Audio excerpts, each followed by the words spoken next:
All right, guys, let's read Chapter 5, New Girls on the Block.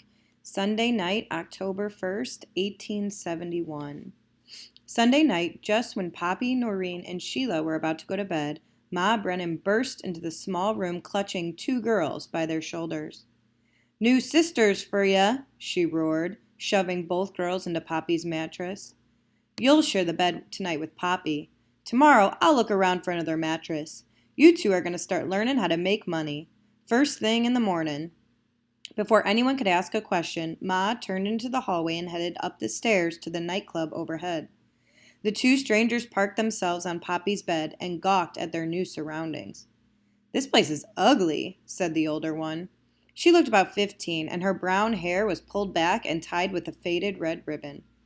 "I don't want to stay here, Julia," the younger girl whined, her blue eyes filling with tears. "At least the orphanage was clean, and we had beds, not dirty mattresses on the floor."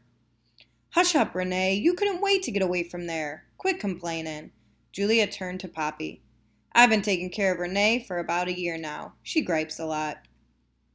"You're not sisters, I'm thinking," Poppy said, addressing Julia. "I mean, Renee has such blonde hair and yours is brown." "Not even related," Julia answered. "We're both war orphans. Our dads were killed down in Georgia somewhere. Don't even know where they're buried. Renee here was in the half orphanage till her ma died.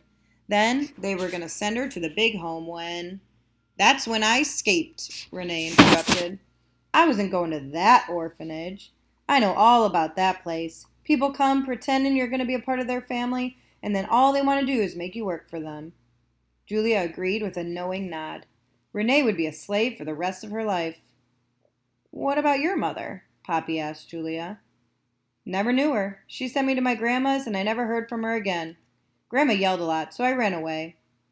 "Wait until she gets slapped a few times by Ma Brennan," Poppy thought. "She won't stay here long, either."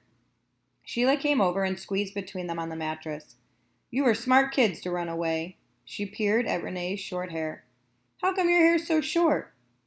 "She's probably got cooties," Noreen warned. "Don't get close to her." Sheila jumped away. "I do not have cooties," Renee yelled. "Where do you wash up then?" Sheila asked. "In rain barrels," Renee answered. "And just where do you wash up?" Julia snapped. "You three don't look so clean to me, and this place ain't no fancy hotel either." "There's a room with real running water down the hallway a little ways, right fresh from the new water tower," Noreen said. "And it's better than living on the streets," said Poppy, hoping to stop the arguing. "Let's go to bed." "We're getting up early tomorrow," Sheila announced. "Ma's giving these girls a class, and we'll be there to show how it's done." "I already know how it's done." Julia kicked off her grimy shoes and plopped her head onto the pillow. "I've been making my own way practically since I was born. And Julia taught me how to lift stuff out of stores, so I don't need lessons either." Renee copied Julia and flipped off her shoes. One flew across the room, landing close to Sheila's bed. "Watch out, you little street urchin," Sheila bellowed. "We're all street urchins, including you." Poppy muttered as she curled up on the edge of the mattress. She wished she had the pillow, but since Julia had already put her head on it, Poppy decided she'd do without. After all, she didn't want cooties. Soon, Poppy knew the girls were asleep. Their loud, even breathing resounded in the small, bare room. Ma came in later, humming a tune, then went to bed.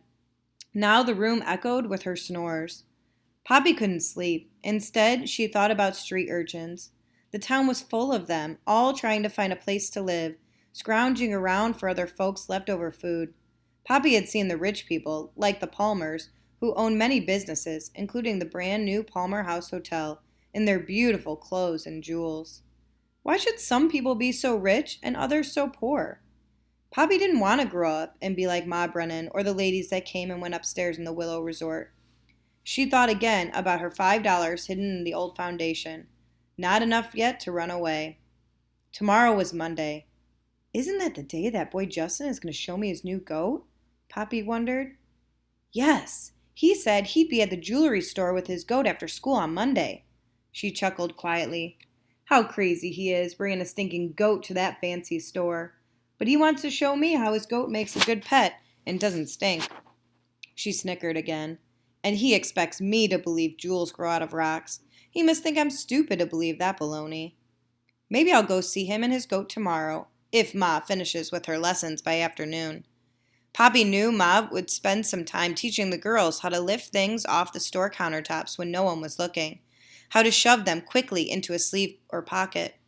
Then they'd spend more time nimbly picking one another's pockets, practicing their act of bumping into a mark and causing a scuffle. "You've got to work on your skills," Ma always said. And now they'd have to show the new girls. Yes, Poppy decided. As soon as Ma's finished, I'll make some excuse and leave. Oh, I hope I get to see Justin and his goat. Maybe I'll even pretend to be his friend. I'm sure he'd show his friend all the beautiful jewels in the shop. Maybe one of those jewels, a good one, would fall into my pocket. Then I could sell it and I'll run far, far away. Poppy put her hands over her ears to drown out Ma's snoring.